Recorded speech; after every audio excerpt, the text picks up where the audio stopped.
didn't know you budgied. I want to live. No, you're too heavy. It's a glandular problem.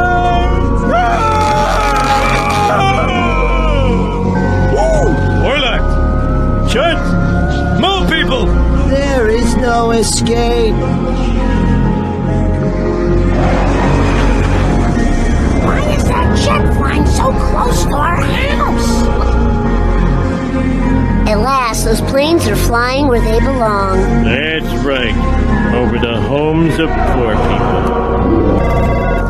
Top secret CIA Weather Control Division, Dick speaking. I need pizza store! Oh, it's you, Stan. What kind of favor?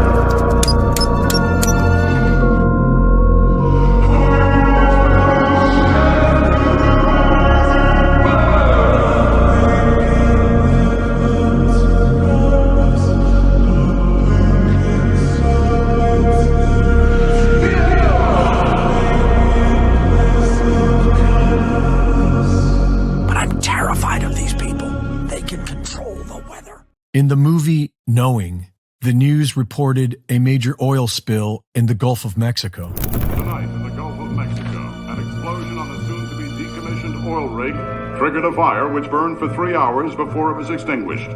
Officials don't yet know the exact cause of the explosion, but believe a malfunction in the cooling system may have been at fault. Our last run into the rig has to be... Due to the prompt response of the rescue unit, the structure was evacuated with no loss of life.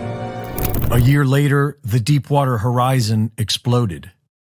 6 months before 9/11, a lone gunman episode showed us the World Trade Center being targeted by a hijacked passenger plane. Corner of Liberty and Washington, Lower Manhattan. World Trade Center. We're going to crash the plane into the World Trade Center. And last year's film, White Noise, was about a train wreck that poisons a small town in Ohio.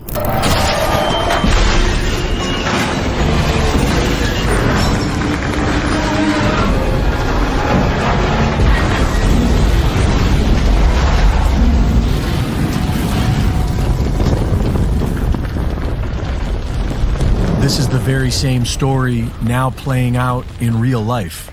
Within a year of White Noise's release, the actual event occurs in real life, in Ohio, in Texas, and in Michigan. This is known as predictive programming, and its purpose is to psychologically trick the minds of the masses into accepting major traumatic events that would otherwise be resisted. In the book Secret Societies and Psychological Warfare, Michael Hoffman describes a mind control technique known as the revelation of the method. And he writes that when the revelation of the method is performed in a veiled manner, accompanied by certain occult signs and symbolic words, and elicits no meaningful response of opposition or resistance from the target, it is one of the most efficacious techniques of psychological warfare and mind rape. Sarah Elkhaldy of the Alchemist YouTube channel does an excellent job of explaining all this. According to Elkhaldy, there is a law of nature in this universe that compels the dark occult to first gain our consent before trespassing against us, because they believe this protects them from the natural laws of cause and effect. They offered, and we accepted, so it's all fair. A lack of response to an action is often taken as an approval of that action. And there is an old Latin proverb that says, "He who is silent when he ought to have spoken and was able to, is taken to agree." Silence is considered by many to be a form of consent. And so it is through a veiled performance of the revelation of the method technique that these dark occultists believe they are gaining our consent, what we know as predictive programming. With predictive programming, the minds of the masses are impregnated with visuals of a major event before it happens. This is done through all forms of media and can be very subtle so that nobody notices. But the subconscious mind notices everything and can easily be programmed through repetition. And so these controllers repeat whatever it is that they want us to accept as reality. Because these images are delivered to us through entertainment, They elicit no meaningful response of opposition or resistance, and so we accept them subconsciously.